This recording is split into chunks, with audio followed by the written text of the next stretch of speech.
పాయకరావుపేటలో ఈసారి ఎవరు గెలిచే అవకాశం ఉంది? వైసీపీ తరపున కంబాల జోగులు పోటీ చేస్తున్నారు. తెలుగుదేశం తరపున తెలుగుదేశం రాష్ట్ర మహిళా అధ్యక్షురాలు వంగలపూడి అనిత పోటీ చేస్తున్నారు.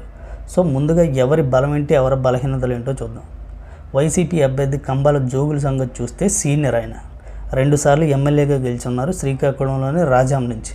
అయితే ఈసారి ఇక్కడ పాయకరావుపేట నుంచి అయితే పోటీ చేస్తున్నారు. ఇక ఈ నియోజకవర్గంలో ఈయనకి బాగా కలిసి వచ్చే అంశం వైసీపీ అమలు చేసిన సంక్షేమ పథకాలు ఎక్కువ మందికి రీచ్ అయినాయి. రూరల్ నియోజకవర్గం అవడం వల్ల చాలా ఎక్కువ మందికి సంక్షేమ పథకాలు రీచ్ అయినాయి. సో అది ఆయనకి ప్లస్గా మారుతుంది. ఇక ఆయనకి మైనస్గా మారే అంశాలు అనుకున్న స్థాయిలో ఆ నియోజకవర్గంలో అభివృద్ధి జరగకపోవడం, స్వతహాగా ప్రభుత్వం మీద ఉండే వ్యతిరేకత, అలాగే స్థానికుడు కాకపోవడం. ఇక వంగలపూడి అనిత గారి సంగతి తీసుకుంటే 2014లో ఆవిడ ఎక్కడ గెలుచున్నారు, 19లో మాత్రం కొవ్వూరులో పోటీ చేసి ఓడిపోయారు.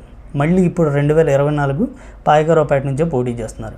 సో ఆల్రెడీ గెలిచి ఉండడం వల్ల అక్కడ పరిచయాలు ఎక్కువగా ఉండడం, టీడీపీ చాలా కసిగా పనిచేస్తూ ఉండడం, ఎట్టి పరిస్థితులు ఈసారి అధికారంలోకి రావాలని అనే విషయాలు ఆవిడకి ప్లస్గా మారితే, కుటుంబ వ్యవహారాలు, కుటుంబానికి సంబంధించిన న్యూస్ అయితే ఆవిడకి మైనస్గా మారింది.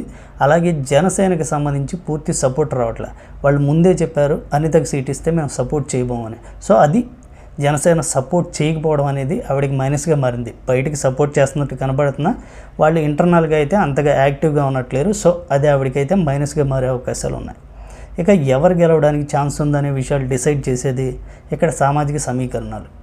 ఎస్సీ ఓటర్స్ ఈ నియోజకవర్గంలో చాలా ఎక్కువగా ఉన్నారు. దాని తర్వాత బీసీలు ఉన్నారు. బీసీల్లో కూడా యాదవ్ సామాజిక వర్గం ఎక్కువగా ఉంది.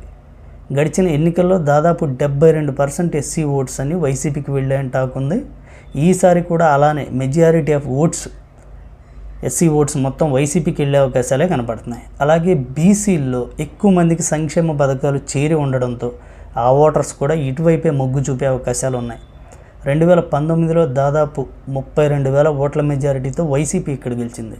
సో ఎంత తక్కువలో తక్కువ వేసుకున్నా సరే, ప్రభుత్వం మీద ఎంత వ్యతిరేకత ఉన్నా, ఎస్సీ ఓటు బ్యాంక్ అండ్ బీసీల్లో వచ్చే మెజారిటీతో ఖచ్చితంగా ఈ నియోజకవర్గంలో వైసీపీయే గెలవబోతుందని చెప్పి అక్కడ ఇన్ఫర్మేషన్ ఉంది. అలాగే అక్కడ స్థానికులు కూడా అదే మాట్లాడుకుంటున్నారు. ఒక్క పాయకరావుపేట మండలం తప్పించి మిగిలిన 3 మండలాల్లోనూ వైసీపీ ముందంజలో ఉంది. సో పాయకరావుపేట నుంచి 2024లో వైసీపీ గెలవబోతుంది. ఇంచుమించుగా 10,000 మెజారిటీ వచ్చే అవకాశం ఉంది.